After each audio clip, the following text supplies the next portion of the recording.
Hello, unconventional founders, and welcome to The Founder's Truth, a conversation with Carlo Mahfouz and guests. Episode 6 continues the conversation with Monica Coronel, technology and product leader, educator, and artist working at the intersection of technology, creativity, and the human experience. As we discuss the need for more adaptive systems, decentralized, founder driven ecosystems, and AI's impact on human creativity. Carlo, if you think about it, right, if you were to compare, like a government versus like a publicly traded company, Yeah, they each have an operating model. One's got a of constitution, course. one has a way of doing, and based on all kinds of criteria for an organization, for a company, they're going to adjust. They're going to adjust their Mhm. strategy. They're going to adjust their pillars. They're going to adjust their, what they're striving for, what success looks like. Um, I would, argue that like employees are not necessarily citizens because they're beholden to the rules of the organization. Um, but you rarely see. I mean, certainly in the United States, our Constitution is our Constitution. It hasn't changed. Um, and it arguably maybe like should, right? Because what happened in 1776, Yeah. we're in a different world. We have a different kind of population. I bring this back to something that's almost like ownership. Mm. Where does that lie? Like who, if we are one big team, then how do you sort of delegate ownership, or how do you take on ownership yourself, right, as an individual in that ecosystem? I think that's such a quite deep question and a lot of facets. So, and how I would approach it, I would say, I think what I do believe works is, and it requires a change in behavior and what we accept as well. On a high level, things need to be operate on a principle rather than on very defined structures. So because when it operates on a principle has more leeway to operate under, and it's open to interpretation. Yet the problem lies today if you have people who are used to work against a rigid rule set rather than a principle rule set, they don't know how to take the interpretation and work with it. And I think that's a bit of a challenge here. I'll put it on a team perspective, right? It's one thing to come and says to a product team, like, I want you to build X and Y and Z and serve this market and be very tangible. And then this product person goes in and just become a project manager, like trying to implement. That's one avenue. Another avenue, which is more established, can do, they can say, we want to solve this problem on a very high level. Our ambition is to deliver this impact, right? With no idea on what the solution is. So there is so much room for interpretation, right? But that becomes on the onus of that person to have a better understanding and be able to deal with that level of ambiguity and not very rigid constraints. If we move that back to both, society and governments and everything else, I think that's a part of the issue. It's a maturity problem as well, in the sense that if you are not used to dealing with that level of ambiguity and how you operate, then you're always relying on a strict set of rules, which then you need to change so frequently and so often.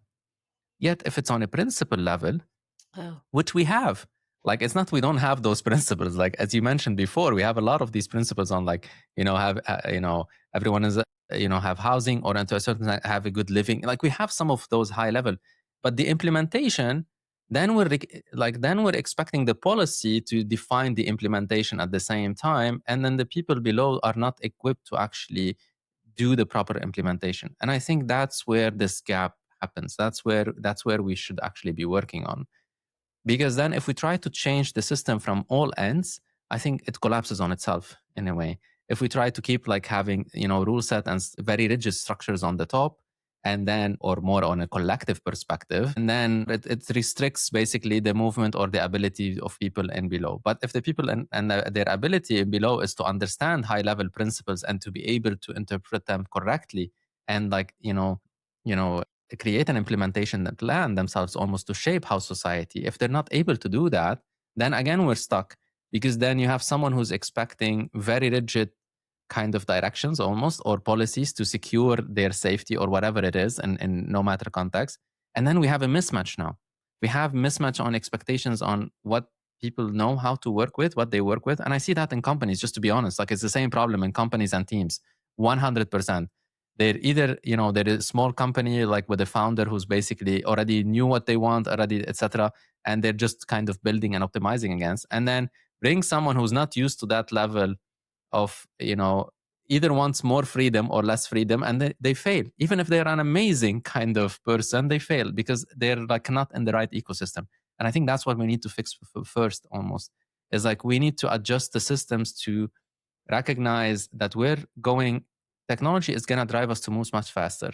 And as a consequence of that, we need a society which is much more adaptable. And to be more adaptable, you need to have, on a collective perspective, more high level principles that are guiding rather than just, direct implementation.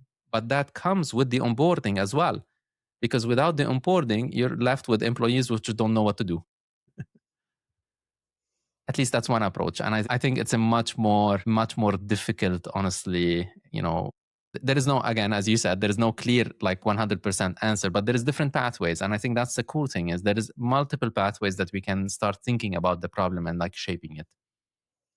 No, for sure. And I think that, I would argue that, collaboration within teams, within, members of society, different factions of society. Sure. I mean, it would be ideal. It's messy. And so you named a few things that get in the way of that. Like, I would even argue like ego. Yeah. I would argue fear, competing incentives.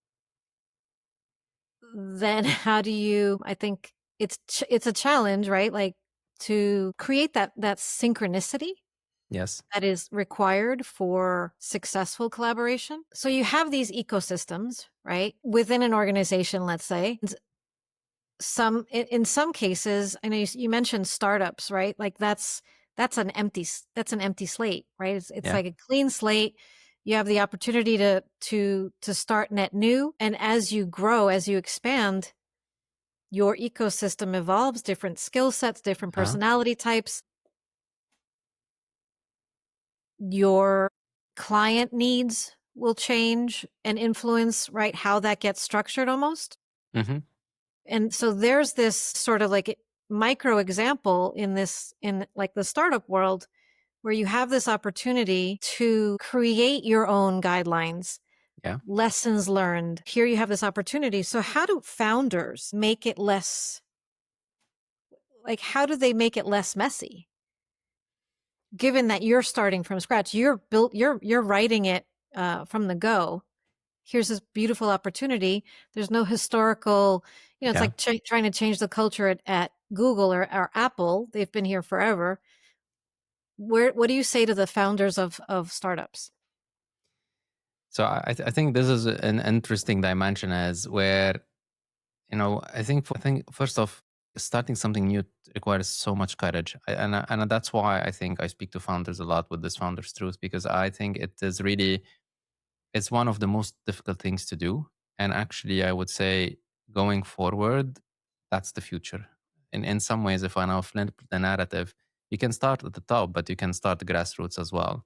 So imagine a world is defined by multiple founders, rather, right? And the more founders you have. So what ends up happening is you have different people solving different problems at a much larger scale, right? And them shaping the narrative as a whole rather than the consolidation of power. And I think that's going to happen regardless, mostly because the level of the speed that things are moving into is going to almost force it to happen as such.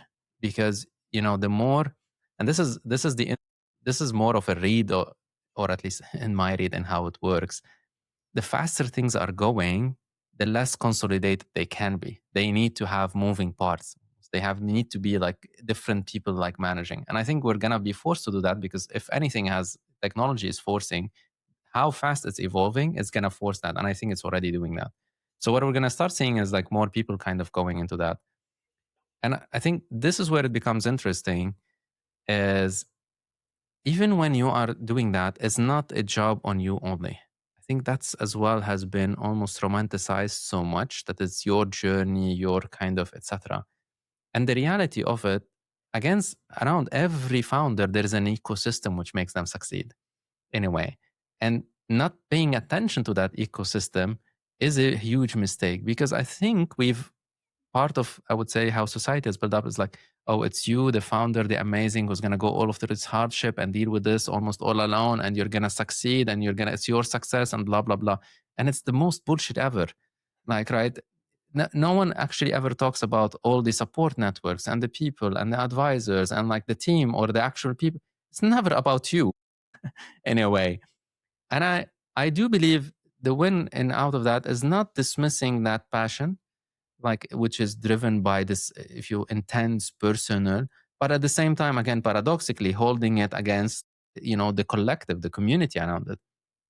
And this is where I start looking at like almost like micro ecosystems, where each founder is a micro ecosystem with the other, and then creating the proper interfaces for those micro ecosystems to collaborate, right? So, and that happens through interfaces. You create an, we've solved this in technology, like we've solved this like with APIs and everything else. It's not like we are completely, you create a common interface, and instead of shaping the ecosystem, you shape the interface and where there is certain touch points. And that is a really interesting way on how to go about it. So what ends up happening is, if we start looking at what kind of interfaces founders need at foundational components, and if you look at it most of the time, you're looking at financial and proper support, how to deal with it, not being burnt out. Like these, I would say, are the interfaces. And these everyone can, almost everyone needs to kind of flourish to a certain extent, and then leave the content of whatever they're fixing and problem and etc. and creating these competitiveness, and not leaving that alone, like not worrying about that too much.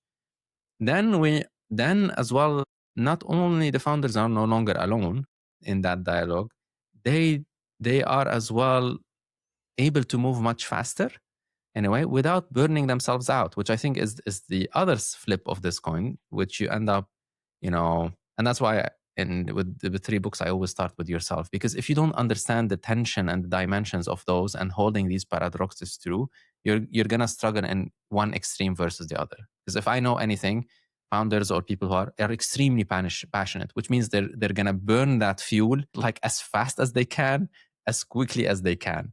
And you want them to do that, because otherwise, if they're not, like, they cannot face all of the challenges and all of the disruptive. But when you understand that you're doing that, and at the same time you have opportunities to connect outside to kind of expand, your ecosystem of who you are and make that work for your advantage, I think that's where the sweet spot it is. And I think that's what we should be really kind of going towards as we move forward and as this change becomes faster and faster. So I go back to a question on your first book, a reality check. What how how does a founder find their true self amidst all the distractions, everything that it takes Yes. to come to basically get something off the ground? I agree with you that it takes a village. Yes. But so then how does the one find their true self as they're guiding their true north, Hmm. so to speak? And so amongst all that, all the distractions, like what's your advice in that realm? Yeah. So the formula I've given is a very simple formula, which is literally like three questions almost. It looks at your context, it looks at time, and it looks at you. And typically, the way I like to do is look at what is. And what is, the first is like, don't look at your judgment of what it is, but what is positive, negative, everything happening around you, and seeing the problems and seeing yourself and seeing like whatever it is. Like, what is, period. And I think that's a very hard question, even though it's literally two words, because we have been so trained to always include some, either shape it positively or shape it negatively, right? And I think there is a very harsh reality here in like just seeing it as it is by including the negative and the positive regardless, right? I think this is first one. Second one on the time is what is present to you now, which sounds the same as what is, but it's not, right? Because where you came from and who you are almost, and what is the reality, like whatever the past is shaping is really probably not the best thing is going to help you now. Like when you're understanding, and I'll explain that in a second. And the same applies for the future. So anchor yourself or create, open up the space of your now more so than the past and the future. And what I mean by that, actually, in more tangible terms, is recognize all of these things, like what is your title, what is your background, what do you know, what you don't know. Recognize all of those things and kind of let them go.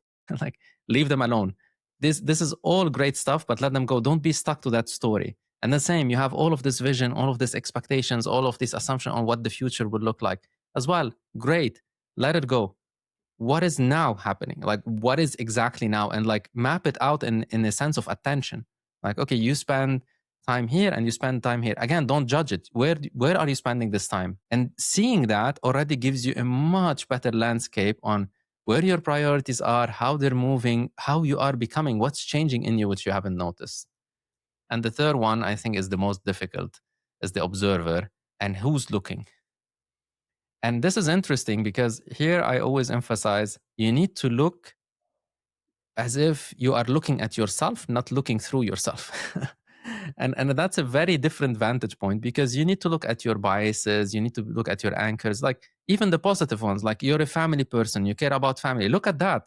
Like, right, look at basically your already values, look at your, like, as if literally you're looking at someone else and like observing, almost as if it's very detached from you. And that separate, that distance gives you a whole different view of, in some ways, what are you capable for, where do you need help, what do you need help for, and all of those things. And by opening that space, you start listening more, which is, I think, is the key component. Is, are you actually listening?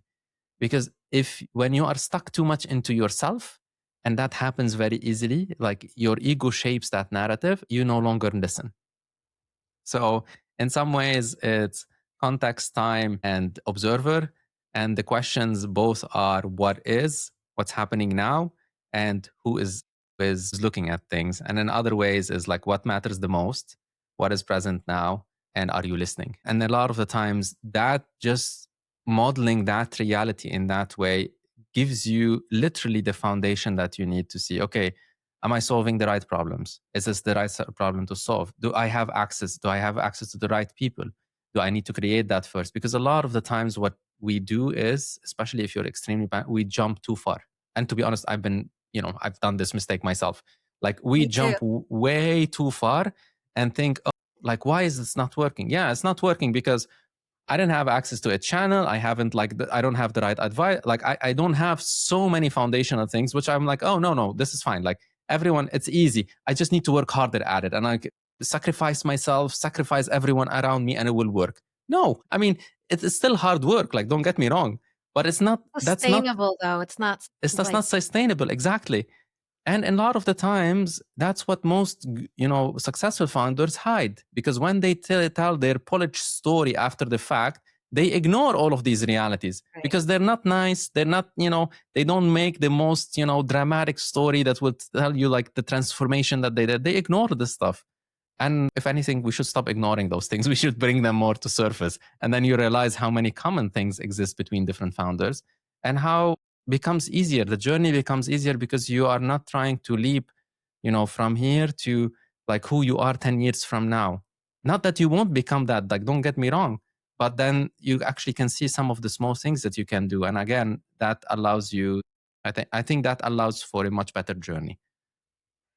Well, I'll if I may react to what you just said, because it resonates very much with me, even though I'm not in the startup space. What I'm hearing is, and it's something that these are skills that need to be applied that can be useful to all of us. And what I'm hearing is like, take get a pulse check, do a pulse check. I also hear a little bit of mindfulness where you're staying in the present. There's an amazing there's a really great book I just recently read. It's called "Don't Believe Everything You Think," Yeah, that's and it's right. It's uh, like the there's a last difference. chapter I have is do not think, listen, because we believe Yeah, our thinking, like literally the last chapter on the observer is like, do not think, listen. It's not the same thing. Anyway, it's please not go the ahead. same, but it's the difference between like a thought, and a thought is that I'm on camera and I'm talking to Carlo, Yeah. versus when you're thinking, it's like, is my hair okay? Like, I wonder how I sound. Like, those are not sort of tangibles. It's just staying in the present, staying in the now. The challenge that I pose to you, though, Carlo, is like, yeah, I mean, I agree with you. And like, I'm on board. I love lists. When you give me lists, Carlo, like, I love it because I can, commit it to memory and then put Yeah. it into practice. Okay. Tell me though, like, what does that look like on a Tuesday afternoon when someone's exhausted, they're under extreme pressure, but they're still expected to deliver, right? So I agree with you. So talk to us about like how does that get applied and into your way of living. Yeah, so I'll speak to how I think this is interesting because we're always looking to, how it solves things or like how things change. But I would say, how would you observe it or how it shows up almost?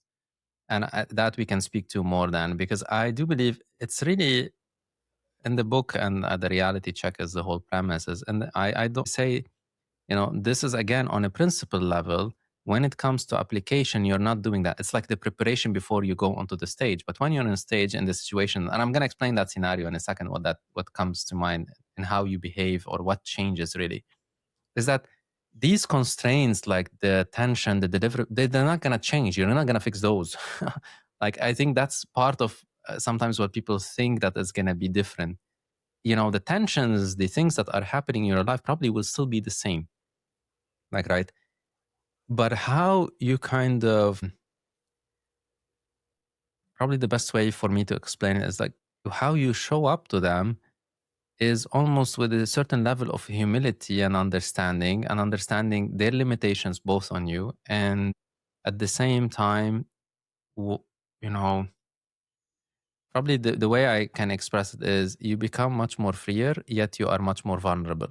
So you open yourself to that fragility of that moment and it's in all of its dimensions, whether it's, shaping your emotions in that moment or, you're exhausted and show to it almost with that level of honesty and trust that it will be almost okay, even though those things are true nonetheless.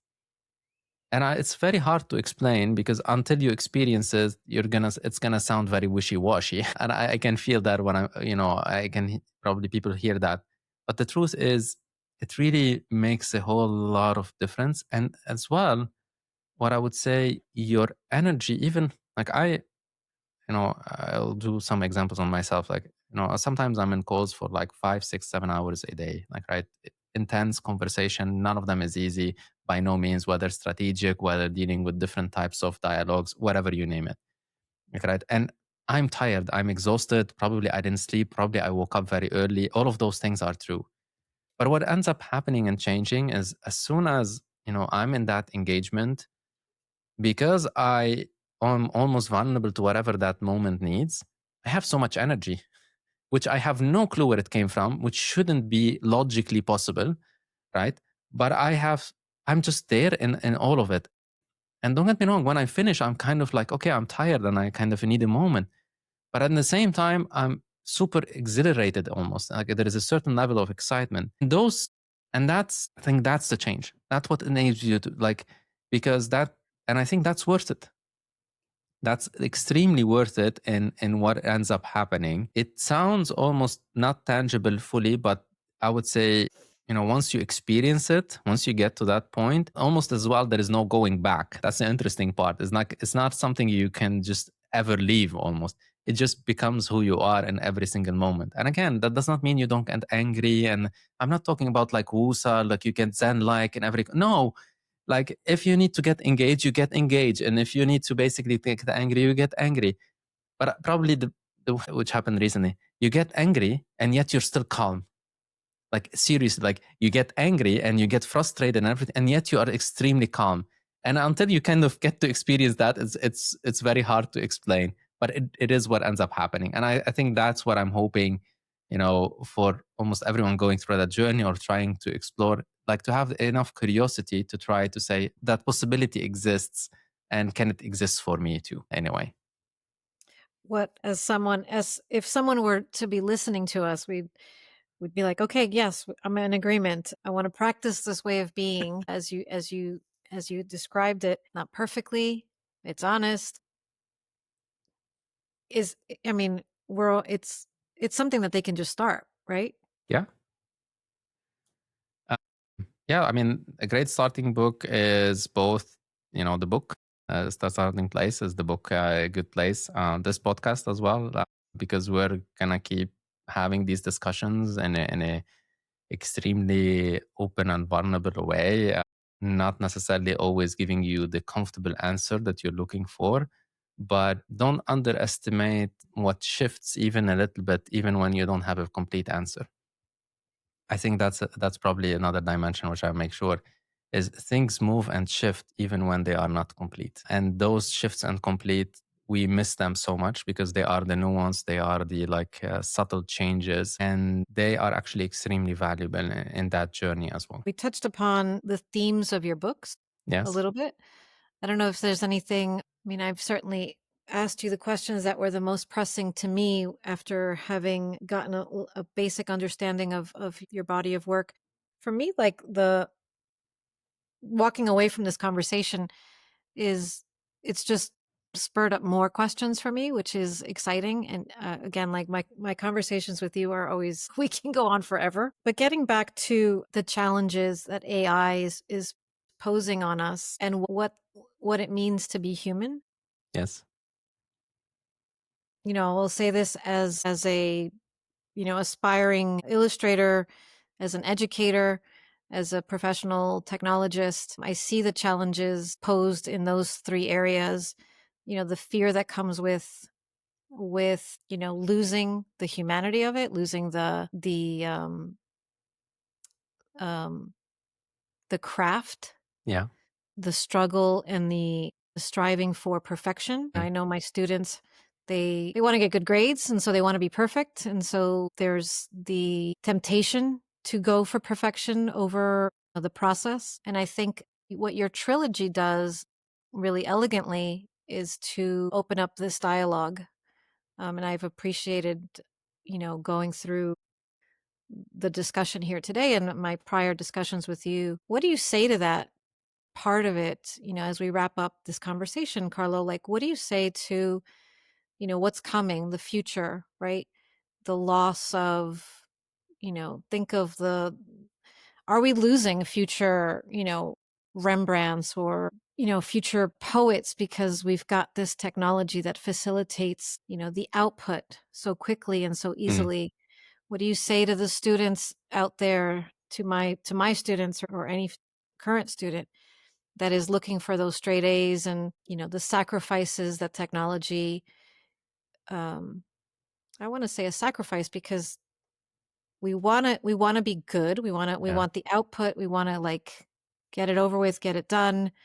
Here's the product. Look at my beautiful painting. Look at my Yeah. poem. Look at my thesis or whatever. Like, what do you say to us? Can you inspire us a little bit on, I know you don't have fear. I have a little bit of hesitancy. Yeah. I'm excited about the technology, but I'm also hesitant because I was in the apparel industry for many years. Yeah. The product designers, that beautiful crimson that you have on was created by someone. Your collar, like everything about it came from human hands and human thought and a discussion, a collaborative team. I say a lot of this just because there is fear. I know that there's Yeah. Yeah. fear. So Of course. how do you help us navigate that? I think it's a beautiful question, Monica. I probably here's how I see it, and in the hopes that it kind of inspires others as well to probably see it the way I do, or not necessarily see it the way I do, but gives them a little bit of hope, if anything. I don't believe we can lose our humanity or creativity. I think creativity and humanity is like this very nasty weeds will always find its way and like will kind of creates its path no matter what's thrown at it. It's like a very aggressive almost thing that we have that no matter what the environment says, it will always find its way. What we might lose to like kind of reckon on the fear and etc., we might lose the format and we approach it. So we might lose in how that craft gets created or how we shape it. Like, paintings used to need to depict reality. When photography came, people started doing impressionism. Like, right, people were just trying to depict reality in the first place when they're doing, drawings. But then when the photos came and they were more real, we started seeing more abstract and impressionism. That's the opportunity space. Creativity didn't stop. It just found another like nook in the valley and like created its own path. And it's beautiful. Like, it's amazing as well. And political as a form of resistance in And a some form way. of resistance, exactly. So that's exactly what was going to happen, like it on a high level. I don't know how, though. That's the interesting part. Like, I have no clue in what that form would look like. I don't know.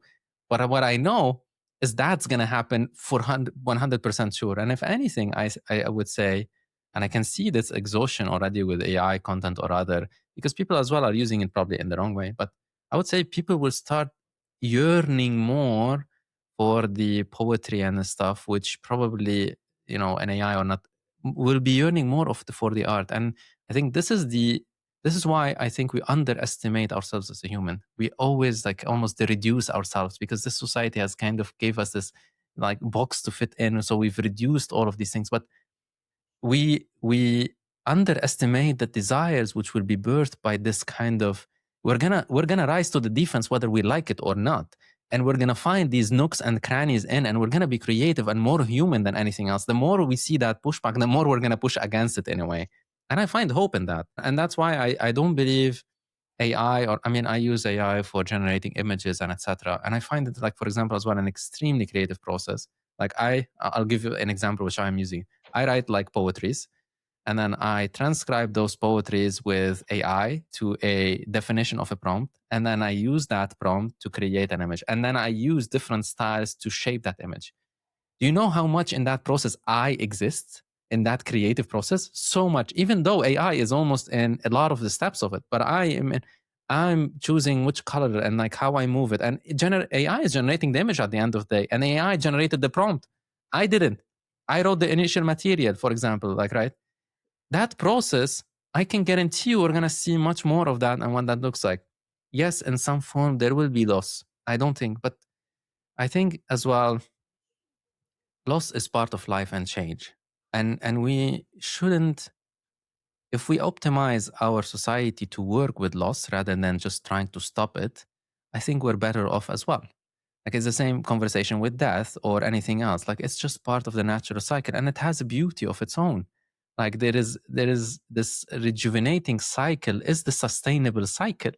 So loss is part of it as much as anything else. That does not mean we should not, we should accept loss as it is and say, like, no, don't do anything about it. But no, if we optimize for it, then we're able to cradle it. We're able to manage it in a different way. We're able to not have people suffer extremely as a consequence of it, whether from a career perspective and all of those. And that's doable, right? And I think that's where I balance things out, and then that's really where I'm hoping we go towards. And it's gonna be hard. I don't think it's gonna be easy. I think it's not easy, but I think that's okay. There is opportunity in that.